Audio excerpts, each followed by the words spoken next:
right, welcome everyone. Welcome to Impolite Company on the WGCPR.live network, where we defy the old adage, that old adage where you're not supposed to talk about religion and politics in polite company. So clearly, this is Impolite Company. I'm your host, Matthew Best, here to walk with you in honest dialogue, showcase the power of seeing humanity of people with different perspectives.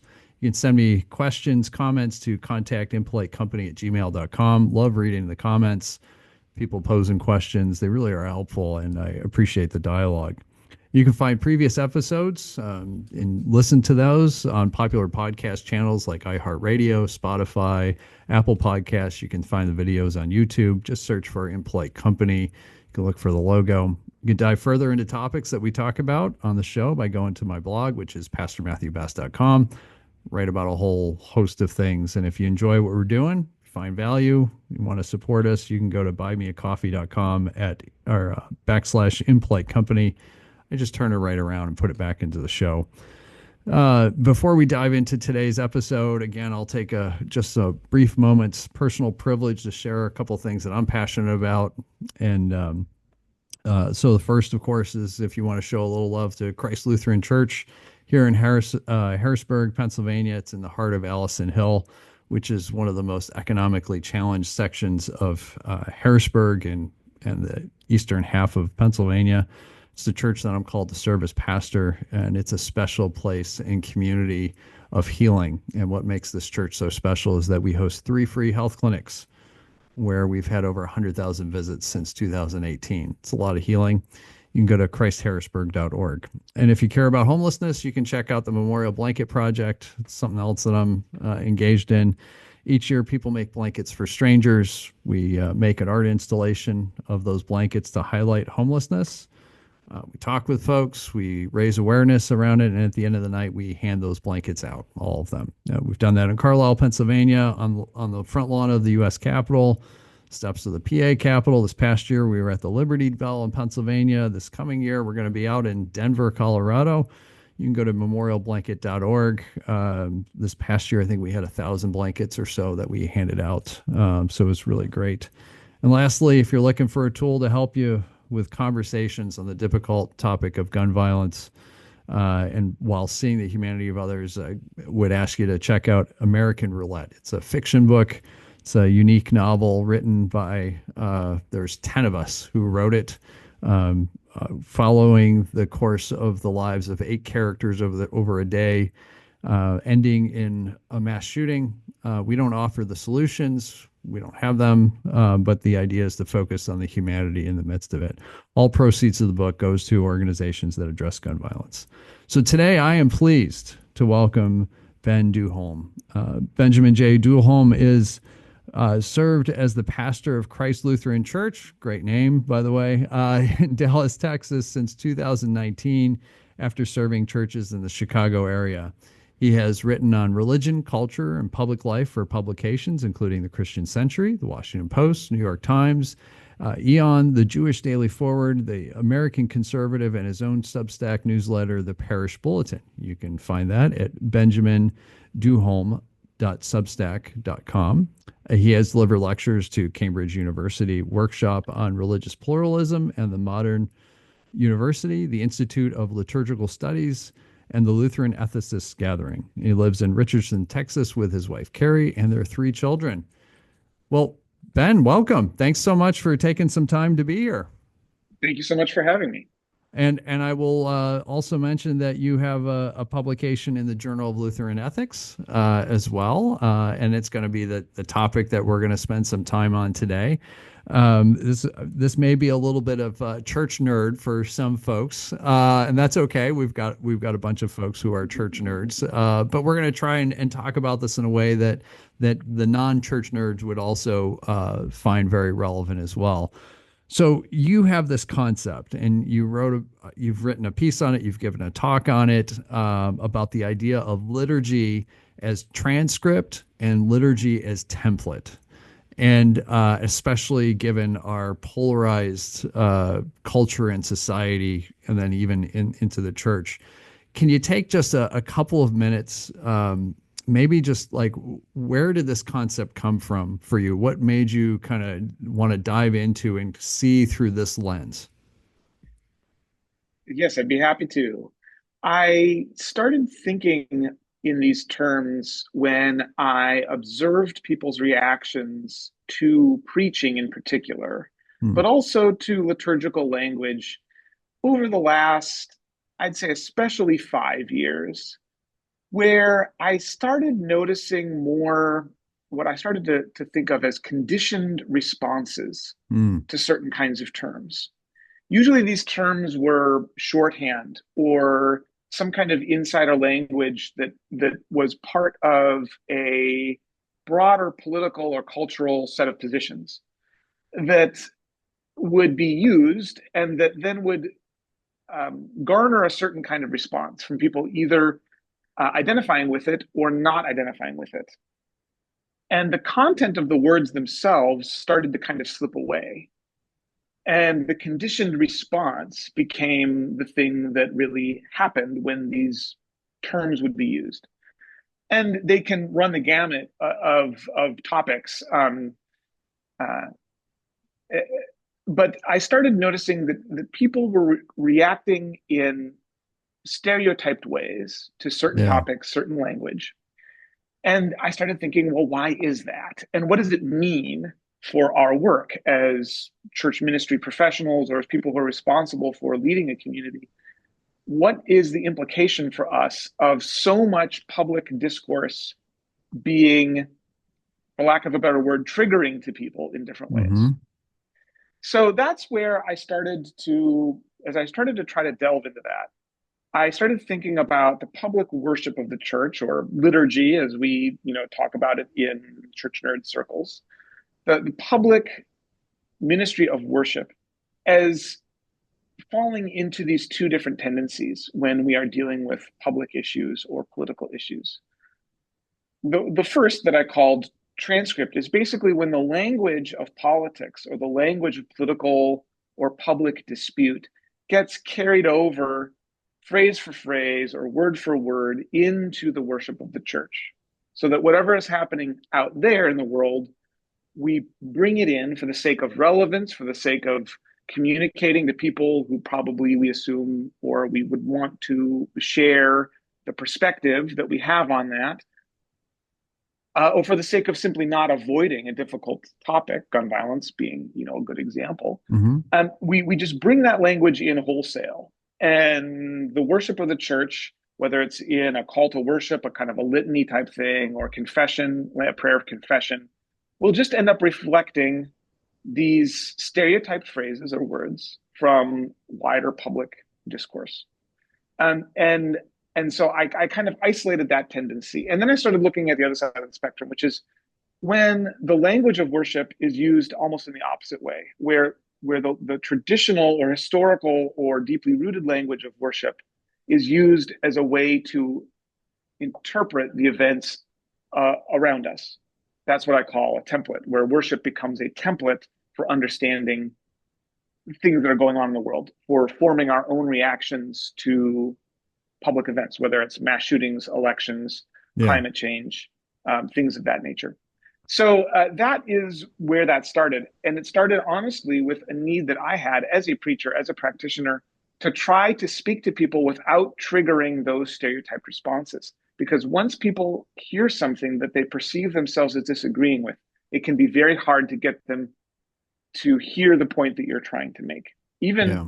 even when the point is totally different Right. than the point that presents itself when you trigger that reaction.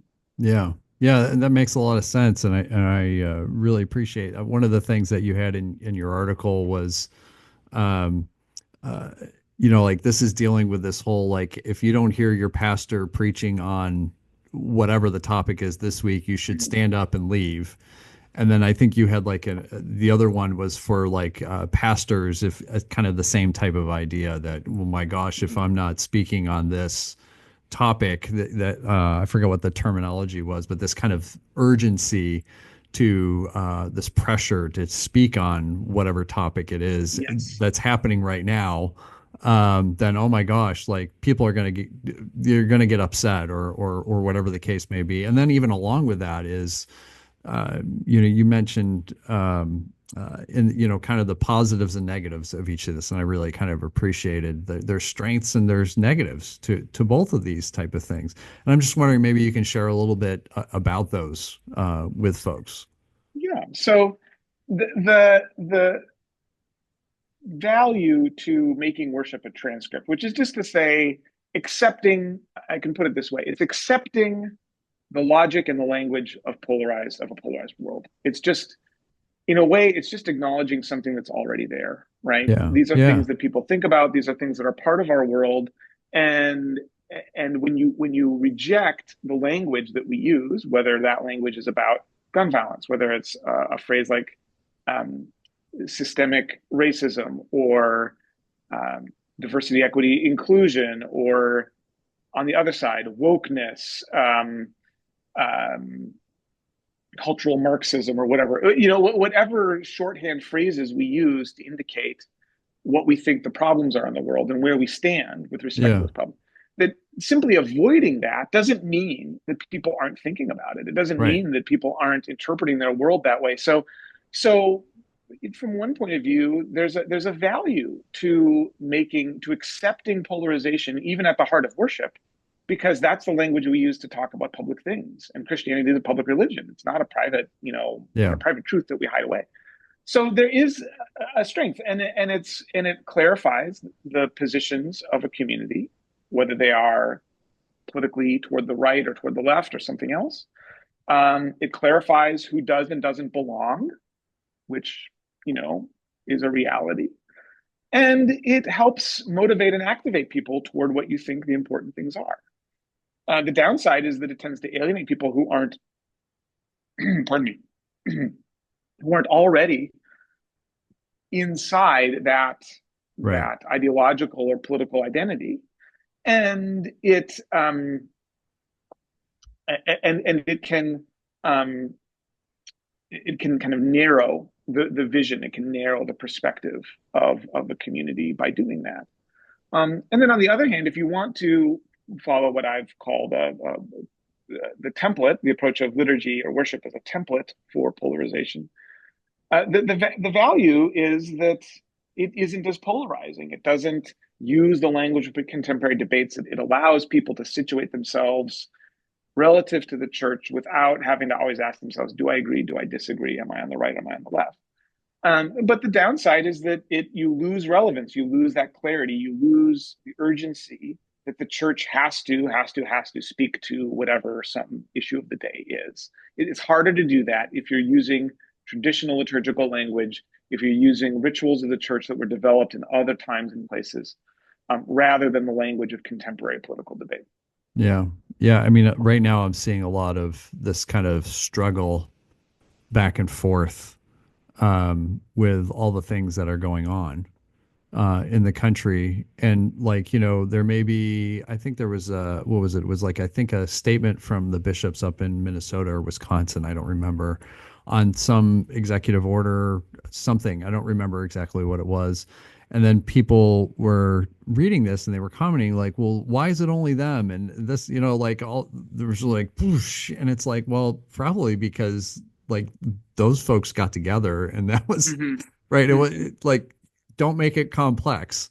Probably wasn't sent out across the Right, church, and right. all these type of things. But there's this assumption of like, if I see something, then gosh, everybody must have seen it, and so why Everybody isn't has seen it. everybody's Yeah. jumping up? Why isn't everybody jumping on board? Or I forgot, there was another one where it was, I think again, clergy that were LGBTQ, were commenting on something. I don't know what it was, and then people missed the fact that it was LGBTQ clergy who were commenting and saying, "Well, why wasn't these other pastors or bishops commenting?" It's like, wow, we read so fast Mm-hmm. that we just Mm-hmm. missed like some context in the midst of it. It's not that Right. other people weren't supportive or anything. It was just that's not what it was.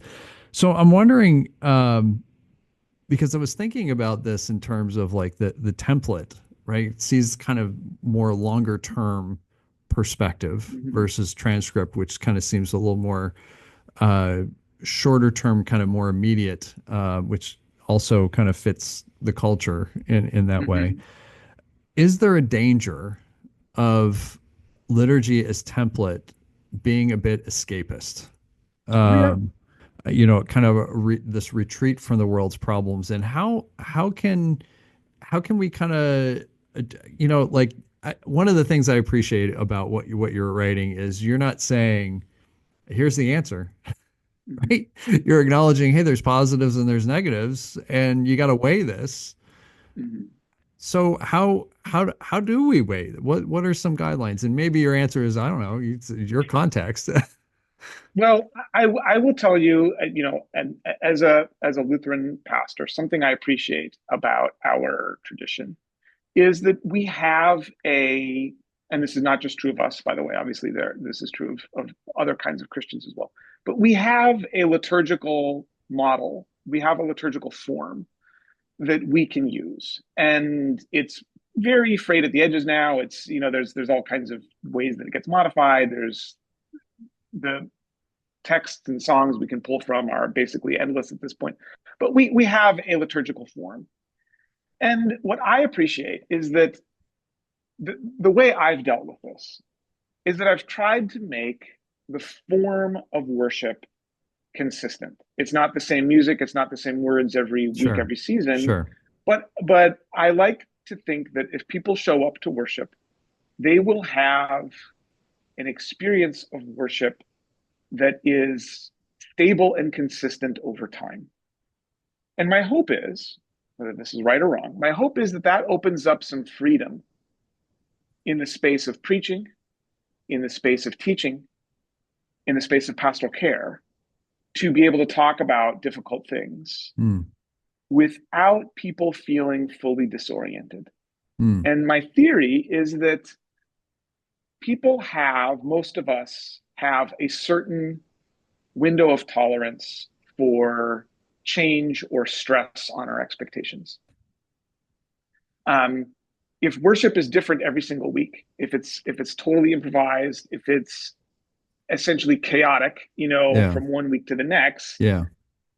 you don't really know what to expect, and that places a sort of cognitive burden on you as a worshiper, and that might be fine, and it might actually suit you very well, but then you may not have the same window of tolerance for hearing challenging things. If worship is going to be a challenge, then it might be hard for preaching to be a challenge or for adult education to be a challenge.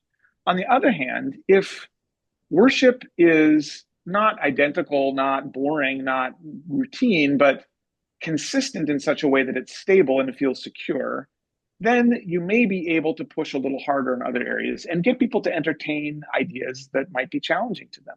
Because Yeah. they know at the end of it, they're going to be saying the Lord's Prayer, the Right. same way they did when they were kids, and they're going to be singing, the Holy, Holy, Holy, and all that in a way that will bring them kind of back home. So Yeah. that's the way I've attempted to deal with this.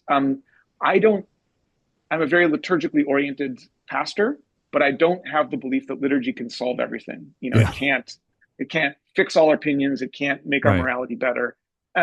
So I try not to make it do everything. I try to make it do its thing, which is the praise Right. and worship of God and bringing the grace of the sacraments to the people. And then I kind of have to make other things do other tasks. Hmm. That's my approach. Now, other people might have good success in looking at it other ways. And some people have done very well by driving clear stakes in the ground and saying, this is who we are. And Sure. you're welcome to be here. But if this is not who you are, we're not going to adapt to that. So there Yeah. are other ways that it can be done. But that's how I've tried to navigate this. Has it been successful? Well, I do get comments about sermons, and that's part of the deal. Yeah. But I like to think that by providing some islands of safety and Yeah. reliability in the life of the church, not everything feels stressful. Yeah, that makes a lot of sense, and I think it does. A lot of it is context, right? I mean, what is the community that is gathered? Hmm. and what makes sense. I mean, liturgy is kind of like this thread that runs through. I kind of see it Yes. like that as well, that this is this consistency, at least for the season. And then even when we change Hmm. seasons, it's not a huge change that we're talking about, right? Some the Right. prayers change or whatever. And yeah, the music changes week to week and all that, but there is this kind of consistency. And Hmm. I remember I grew up Roman Catholic, and I always remember one of the things that was talked about is, you could go anywhere in the world. If you go to mass, it's going to be the same readings. It's going to be the Hmm. same this. It's going to be, like the ordo, all the stuff Hmm. that's going to happen. The language may be different and all that stuff. And I think there's any type of liturgical church body is going to be kind of the same type of sense of that. Again, there may be uh, there's some alteration for context. Like worship in you know the United States, in most places, the United States is not going to look the same as worship in Africa, for Hmm. example. But Hmm. there is a thread of consistency in that. Yes. So I wanted to ask you too about this because I've certainly had this happen to me, where I have preached something and afterwards, a parishioner comes and said, "Well, Pastor, that was really political." Hmm. And I've talked with other guests about this as well. This is just one of my interesting things about this, and I always kind of took it as, well, number one, maybe I'm being, well, first of all, I'm always like, well, what do you mean by political? Because I have a background in politics. And so to me, there's a difference between politics and partisanship. They're related to each other, but they're not the same thing. And like Jesus was Hmm. political, but he Hmm. certainly didn't take sides between Rome and the temple. Hmm. Like he was this kind of alternative Yes. politics that existed. And so where dealing with that statement of you're just being political, oftentimes it's I heard something that I didn't like and I don't agree Yes. with, Yes. or somebody else had said, well, maybe they're like mourning something in this, which I think there's Hmm. certainly some legitimacy because we have a culture that is terrible at at mourning. And the same thing, even we're great at funerals in the church, but we're terrible at mourning. And the Yes. culture has kind of transcribed that onto the church. So Absolutely. I'm wondering with this the concept of liturgy as transcript and template, how that can kind of help us navigate this kind of criticism of you're just being political. Well, I think you're absolutely right, first of all, that political is it's not a descriptive word in church. It is a moral, it is a value judgment, right? Um, Yeah. so saying something is political in a literal sense just means it relates to the life of the polis, the life of the community, right? Right. Right. Fixing roads is political. Yep. You know, in that sense, everything that relates to communal life is political. Sure. But that's not how we use it. We use it in an American church context Right. as a value judgment and a negative one. Yeah. And I think you're right. People will, by and large, only identify things as political in the pejorative sense if they disagree. If something that they hear has pinged their own their their own assumptions, positions, expectations, and stated an actual or an implied disagreement. Hmm. When they agree, or when they don't kind of hear that signal, they don't read it as political. They just read it as talking about current events, or Yeah. as being relevant. So yes, in the first instance, I think what is political is a good conversation to have. And I think you're right. This is more preaching than liturgy, I think, but you're right that you can help destigmatize this topic for people by pointing out the senses in which the scriptures are about politics. Hmm. The Torah is, as much as anything else, about the politics of Yep. land ownership, land tenancy, land use. Yep. Um, and the New Testament is about many things, but it's about debt. Yep. and indebtedness. It's about the economic systems in which Galilee and Judea are embedded, which are imperial, and the political systems in which they are embedded. And it can be helpful because people don't necessarily have an opinion on, like, Herod, Right. Herod versus the Pharisees, Right. or the Sadducees versus the Pharisees. Mm-hmm. People do not react in that conditioned way Yeah. to a conflict between nationalist types, zealots in the first century, and Hellenizing, Romanizing, imperial aligned people. That does not code as a partisan dispute, right, in Right. our terms. Right. So if you can get people used to the idea, that Jesus and the prophets and everything else is dealing with politics in that broad sense, it might make it easier for people, for all of us to accept that, well, hearing things that make us uncomfortable or that we might feel we disagree with is part of the deal. It's written into the texts themselves, and to avoid them would be the real dishonesty, the really unsustainable thing. Yeah. What I tell folks here when I talk about this is that, this is Dallas, and I wasn't around for this, and not many folks of ours were. But I said, look, if the Sunday after John Kennedy's assassination, if nobody in this church mentioned Right. the assassination, that would be the oddest, strangest, eeriest Yep. thing imaginable. And that would be itself a very profound political statement. If Mm-hmm. during the desegregation type upheaval that we had in many places around America, if the church says nothing about it, when it is the daily reality of people in the community, Right.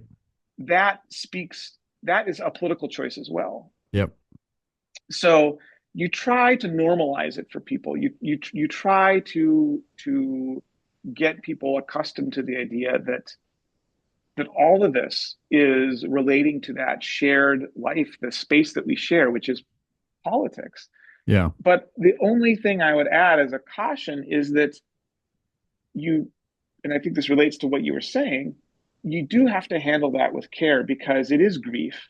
It Yeah. is it is personal. It is, if a pastor says something that implies disagreement, it's not Yeah. just Ben, it's not just some guy.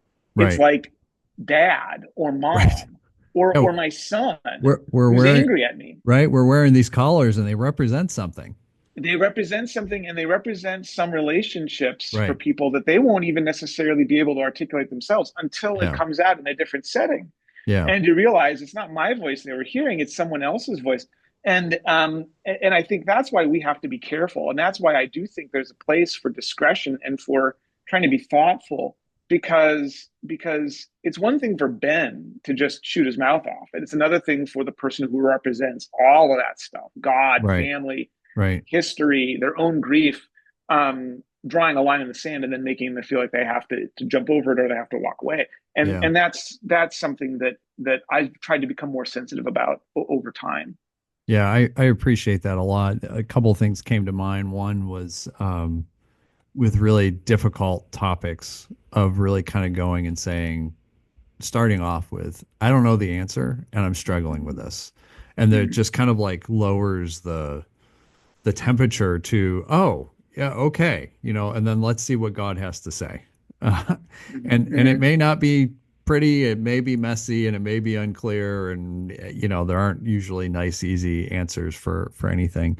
I think this is also one of the things where there's the benefit of following a narrative or following a lectionary, Yes. right? Because we're going to follow that lectionary, whether it's the revised common lectionary or the narrative lectionary or another lectionary. Mm-hmm. It's not, it actually, for me, I can tell you there have been many times where I have appreciated having a lectionary because it doesn't, Mm-hmm. and then I don't have to address something that I don't even know what to say about some things. And it's just kind of like, okay, well, this is what we're focused on. This is what we're doing. We're following this lectionary. And yes, there are things going on, and there's all this Mm-hmm. type of stuff, and we can include that in the prayer or whatever the case may be. But we don't have to preach on every, because there's just going to be another thing next week, and Just there's many probably other been things. about five things in the middle of the week, and you'll never be able to address any of those things. I want to ask you a little bit of a different question, in the sense of we've been talking about this idea of liturgy kind of being this thread, and can liturgy be a form of protest or resistance in a Hmm. way that is, I don't even know what the right way, like the word, I'm kind of lacking the words a little bit. I mean, those type of things are polarizing, and yet can they be done in a way that's uh not divisive? I don't know. Hmm. Does that make sense? The question makes sense?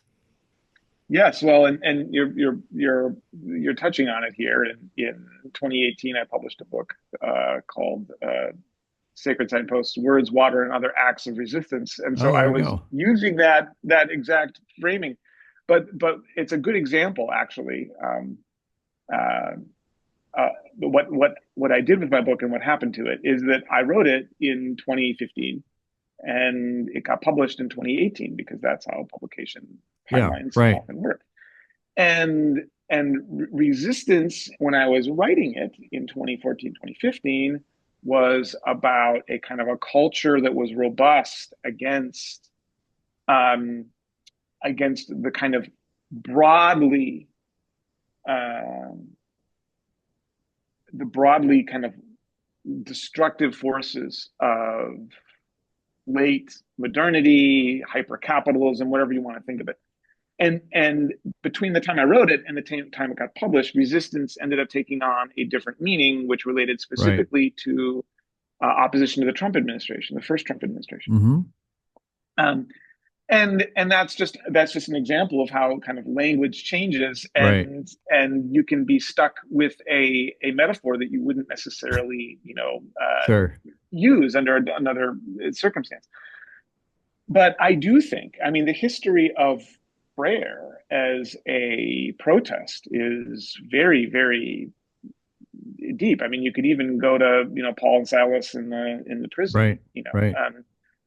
Well, and and Ben, I'm going to interrupt you. Like we just saw this, what was it, last week with William Barber and a couple of other yes, pastors praying in the Capitol. And what I found most interesting about that was not the fact of them praying in the Capitol, but they had a part of a liturgy, right? They offered a prayer about, I don't remember exactly, but like praying against cuts to Medicaid and cuts uh-huh, to uh-huh, funding for to address poverty and those type of things. And then they had a response after each one. It was like the same response, and I don't remember what it was, but it took on very much a liturgical form of a mm-hmm, kind of a mm-hmm, prayer and a response, kind of like the prayers of intercessions work. uh-huh. So I'm really curious thoughts on that specific example. Well, I think it's the right thing to try, and Hmm. whether it looks ends up looking foolish or not is kind of out of your hands. Sure. And and I think when you look historically at places where public worship has intersected with history, you can think about the candlelight vigils at the Nikolaskirche in Leipzig in East Germany that ended up leading to the kind of the fall of the Berlin Wall and the reunification of Germany.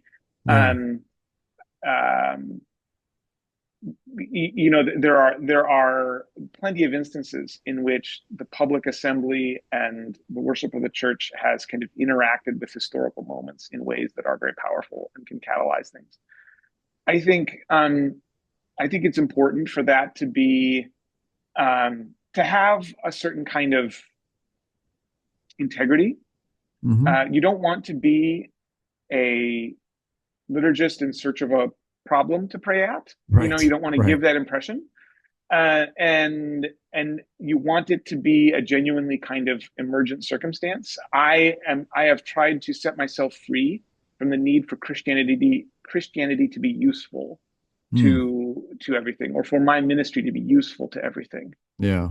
It hasn't been, it isn't, and it won't be. I might have to engage in some of these things as a citizen without the office or without the heft, whatever it is, of the church behind me. On the other hand, these are things that jeopardize the soul of our communities. I think you Yeah. can honestly say, Matthew 25, these are Right. collective judgments that are levied on the nations of the earth, and we are endangering ourselves by being heedless. And I do think there's a valid role for that there. It's a difficult one. It's hard to pull off.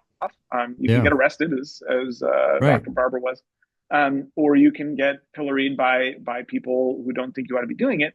But if it's out of conviction, if it's out of a genuine sense of urgent necessity, what else can you do? Right. Right. It kind of reminds me of well, and it's not surprising, like a lot of what Martin Luther King Jr. Like Absolutely. there was thought, and it was intentional, and they knew the consequences, and they knew how they were going to act, and they had practiced Mm-hmm. so much of it, so that in the moment you're not like reacting like the way you're not taking on the same form of what it is that you're protesting against, the Right. methods, Right. those type of things, right? I mean, in the case of William Barber, he was arrested, and and the other folks there were arrested. They knew they were going to be arrested, and they were extremely polite and courteous to the officers. They didn't go around and claim to be victims or anything. They Mm-hmm. knew. Mm-hmm. They knew Mm-hmm. exactly what they were doing, and they knew exactly how it was going to go, and they probably had an idea of how long they would have, and they did it, and it was to draw attention to, in that case, kind of using the liturgy of what they were Mm-hmm. doing to draw attention to the plight of the poor, and those type of things. So Mm-hmm. since we're in examples, I'm wondering if you can share some examples of where this idea of liturgy as transcript, liturgy as template, has been used in congregational settings in Mm-hmm. a way that has been really kind of helpful, especially in dealing with polarization, and to kind of uh, offer some healing in the sense of political tension. Mm-hmm. So something that I've done, and I mentioned this in the article, which was based on my talk, something that I've done for certain instances, certainly the beginning of COVID, the declaration of a pandemic, is I've gone back to something called the Great Litany, which might not be that widely used in our churches anymore, Yeah, and but it is kind of specifically designed, and in the Eastern liturgies, they have a lot of this sort of thing relating to earthquakes and things like that. yeah, But it is specifically a devotion that is aimed at times of crisis, times of fear, of war, of disaster. And it is a very general kind of plea to God for protection from all of these bad things that can befall a society. And they are social ills. It is not a prayer against individual right, misfortune. It is a prayer to be delivered as a community right, from these disasters. And and I have used that from time to time. It can be hard to decide, okay, is this a big enough thing, right. that we're gonna do this? But the pandemic seemed like a no-brainer, and I think we might have done it after January 6th. I would have to Mm, go back and look. But there are moments when that is, I think it provides a focal point. It expresses, it has language of grief, language of worry, language of fear, but also a constant appeal to God. Good Lord, deliver us. Good Lord, deliver us. Um, and in that sense, it's very honest. It's just yeah, God, help us. yeah, We don't know what to do. We implore you to hear us, and I think that's powerful. Um, and I think, as you mentioned, the lectionary is a really great tool for this because, as any preacher will tell you who's been at it for a while, things will come up and it'll feel like a coincidence. right, Um, but it allows you to draw those connections in ways that I think are easier to hear yeah, for people. than they might be if it were just you getting on your soapbox. If it's Yeah. Jesus's words, if it's the words of the prophets, then people will maybe be able to hear in a way that doesn't make them quite as defensive or as prepared to feel judged. Although I Even if ironically they should, right. because in our understanding, that's what the Word of God does. It divides bone from joint and all Yeah, that. right. We should feel implicated. We should feel pinned to the wall, but we're pious about it, so we don't necessarily take it personally. When Jesus says something that we might interpret Although I, disagree. I'm sure you saw the story about what is it, Russell Moore, um, talking with some. These were more evangelical, so not as Mm-hmm. liturgical and all that. And people were upset about, where did you get this, the Yeah. woke talking points and all this type Mm-hmm. of stuff. Mm-hmm. And I, I, I have made the argument that I think as church membership and the trust of institutions has been on the decline, not just religious, but institutions as a whole have Mm-hmm. gone into decline.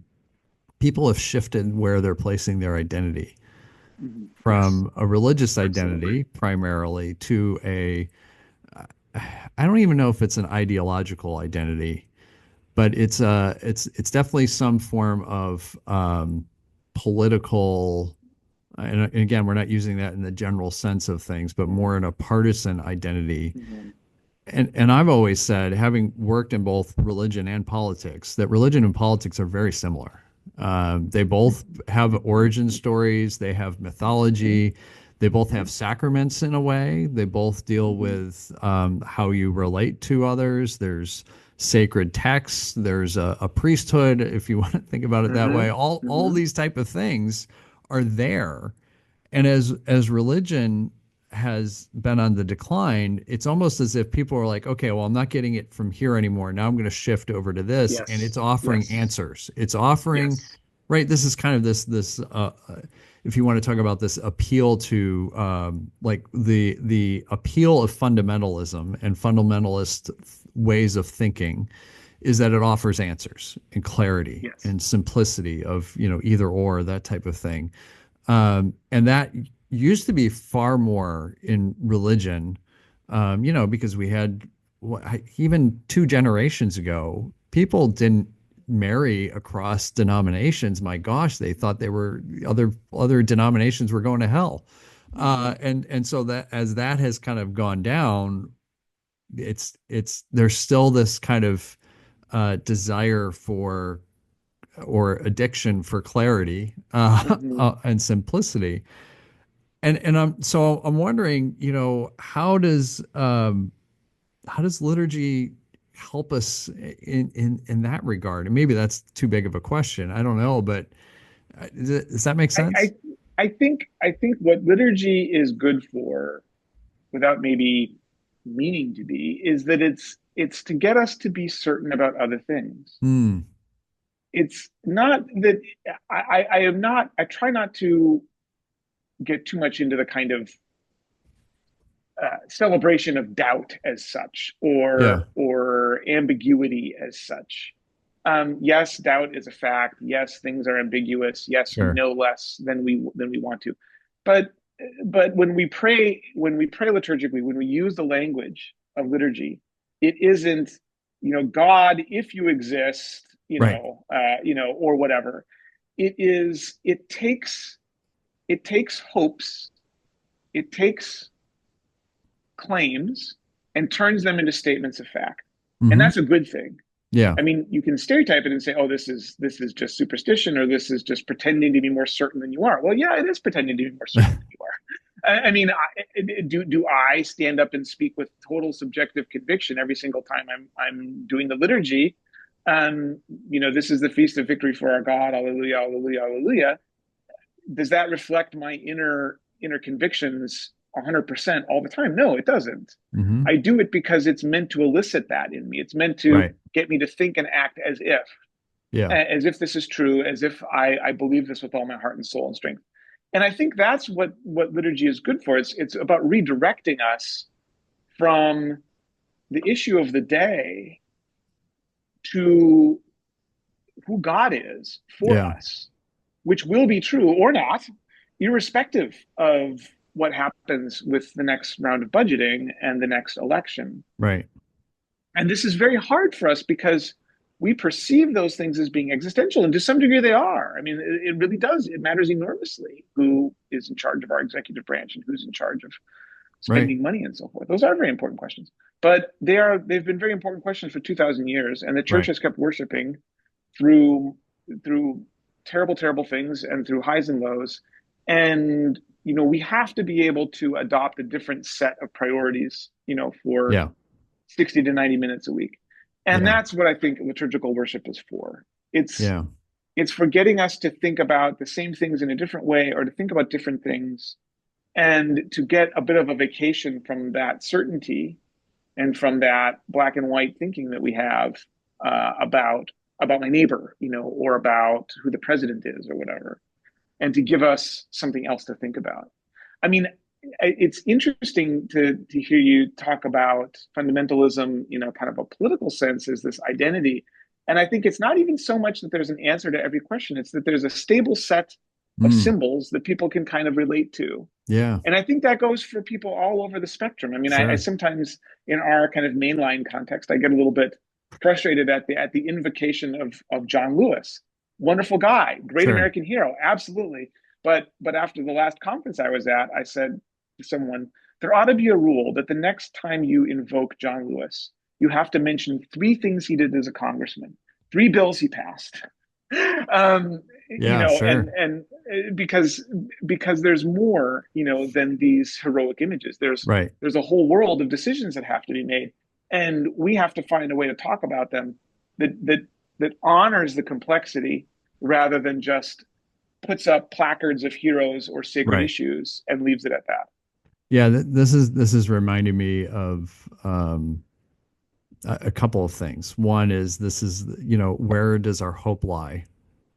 Right. Our hope is in Jesus, not in a political party, not in money, not in a nation, even. Like, like I have said, preaching, at some point, the United States of America isn't going to exist. Mm-hmm. I feel pretty comfortable in saying that because 90% of the nations 100 years ago did not exist. Did not exist So, then. Yeah. at some point, do I hope for that? Do I want to see it? No, of course not. And at the same time, there's just this reality that nations come and go. Yeah. And that's the reality. So where is our hope? It can't be in something that's going to disappear at some point because it was human made anyway. And so nothing human made lasts forever. That's Right. the reality, right? And so there's Yeah. there's that. The other part I was thinking about too was when you were talking about praying the Eucharistic prayer and all that.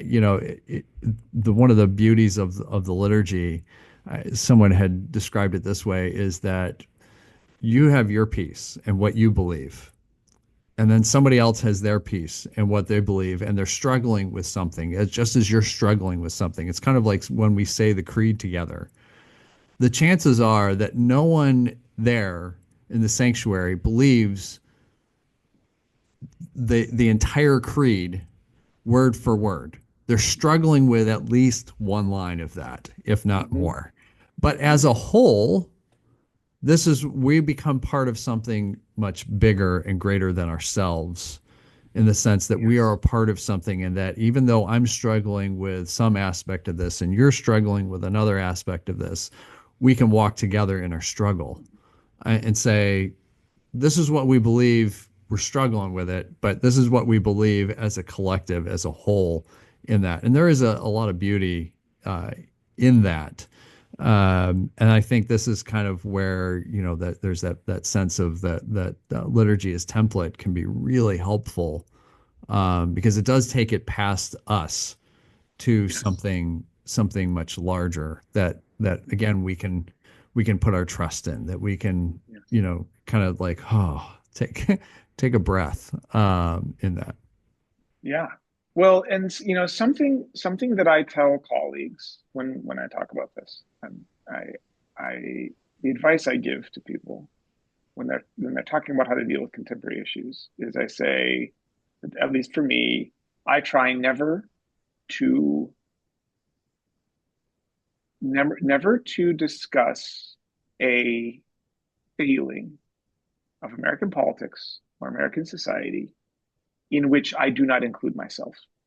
Mm. If there is language of judgment, if there's language of what we Lutherans call the first use or the second use of the law, I guess the Hmm. theological use of the law for identifying and condemning sin. If there's any of that in the sermon, as there is in the liturgy, right? In the liturgy, it's aimed at all of us, right? Yeah, right. It's Yep. not me standing up there. Right. It's all us. It's all we. Yep. And if in the sermon, in anything else I do, if there is an evil I am diagnosing in the world, somehow or other, I have to include myself in the diagnosis. Bonhoeffer in Life Together says something, I'm paraphrasing here, but in Dietrich Bonhoeffer in his book Life Together says something like, if my sins appear to me any less horrible than my neighbors, then I haven't understood anything about sin at all. Mm. And that's good kind of Bonhoeffer language. You know, Yeah. he's very Right. totalizing and absolute, and I love it. But there's a way that and this doesn't solve every problem. It does not avoid people getting mad. Yeah, But sure. if you're making it clear that there's no evil in the world that doesn't touch my own heart and yours and everyone else's, that there's no line between the angels and the demons in human affairs. There might be in heaven, but there is no purity of human parties, of human motives, of human positions. And we are all ultimately in need of the same measure of grace. Yeah. That I like to hope. That's the language of the liturgy. That's the language of prayers of confession. That's the language of the Eucharistic prayer. That universal human need and that universal divine response. That is something that I would like to hope will can get us to think a little beyond the idea that we are defined by our loyalties in Yeah. contemporary politics. Yeah. That makes a lot of sense. There was a couple authors that I've had on my show, Amy Carr and Christine Hemler, Mm-hmm. who wrote what was it? It was oh great, I don't have it right in front of me. um, uh, it's about faith in divided times is Yes. essentially right, and they talk. I have it here somewhere, but It's if a I get up to look for it, I won't come back in Yeah, time. right. So yeah, I know it's over on my shelf right over there. yeah, Um, and they talk about this kind of concept that you're talking about in the sense that it's not about what our take on a particular topic is that is why we're Christian, right? We're Christian right. because of the doctrine of justification is really their Yes, argument. And exactly, so it's exactly. this identity in Christ that we have, and and so that and there's going to be different ways that we see different issues, and right but so it's very this very Lutheran approach of God has acted and then we respond, type Hmm. of approach. Hmm. And I really appreciate that. And I can also see the struggle, right, of people who are like, well, you're only a Christian if you take this stand on any number of issues out Hmm. there. Hmm. But one of the things that I've just kind of recently have done is I've been using the concept of Leviathan to talk about the challenges that are in the world. And Hmm. I the what I like about that is Leviathan is we can't do anything about it. It's beyond Yeah. our ability to confront it, right? This is all in Hmm. God's hands. We need God to do this because we can't fix it. And we're all susceptible to it. So like even I put this in the sermon today was if I talked about January 6th and how the people that showed up, they not all these people are evil. They were going and they got caught up in these kind of lies and all this, and they weren't expecting to do a lot of them were not expecting to do what they were doing. And there's this sense of Leviathan kind of taking Hmm. this, you're right, and creating this sense of chaos and violence and Hmm. all this type of Hmm. stuff. And in one sense, it also kind of humanizes, I Hmm. think, so that it's not just evil. Hmm. And we can like make it into a character, like a Disney character, Yeah. or some or a James Bond villain.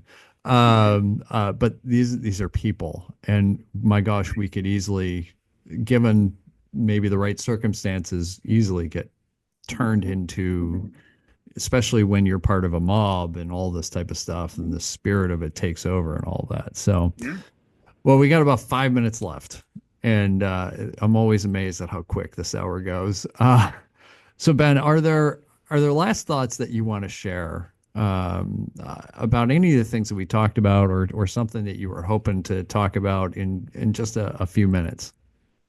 Well, I will add on to what you just said there, which I think is a very good point. And I've become more comfortable than I ever was when I started this, talking about demons, actually. Mm, um, yeah, uh, sure. and because there's a way in which we all live, all of us live in a very hostile information environment. Mm-hmm. That is a world where the most common sources of information are antagonistic toward us, toward our well being, toward our mental health, Yep. toward our relationships, toward our politics. And that's true for everyone. It's not Yeah. just true for people that I disagree with. I Right. happen to think it's truer for them than it is for me. Yeah. That didn't work. It's, I think we all live in a world where the claims on our attention are at some level, they incline toward malevolence, they incline toward hostility. And our task is, first of all, to try to keep our own diet of words and information as edifying as we can, but also just to be mindful that A, we are deceived as well, and Mm-hmm. our neighbors, to the extent that they are deceived partly because they are under attack, as we are. Yeah. Not in a like literal spiritual warfare sense necessarily, but under attack by algorithms, by the ways that our attention and our ability to discern have degraded. So I hope that that can leave people with a sense of charity, with a sense that we really are all in this together. There will be no flourishing. There will be no survival if we don't all, in some sense, through together, because we all live the same problems of a great degree. And it is, to some extent, an artifact that we live in, that we see each other as enemies rather than as estranged siblings, or as people who fundamentally need each other more than we need to defeat each other. Yeah, yeah, definitely. Well, I appreciate that. And Ben, I appreciate this conversation and everything that we've talked about. I'm so grateful that you have been writing and talking about these things. I think they're really helpful, not just for the church, but I think this very idea, I think, can be transposed into other areas of life as well. I think I liturgy shows up in more than just church. Um, and I think this is where, gosh, if we had another hour, we would talk about like national myths and all these type of things. And there's liturgies that go into those as well that I think could actually help us in our political conversations and policies and how we approach those type of things that are not from a religious, but from that kind of politic way that would be done in a much healthier way. Still have differences because that's part of humanity, but I think this is to use your word, a template that can really go across all of these type of things. So Ben, thank you very much. I really do appreciate you coming on the show. It's been a real pleasure, and thank you. I just want to say thank you. Thank you. I appreciate it.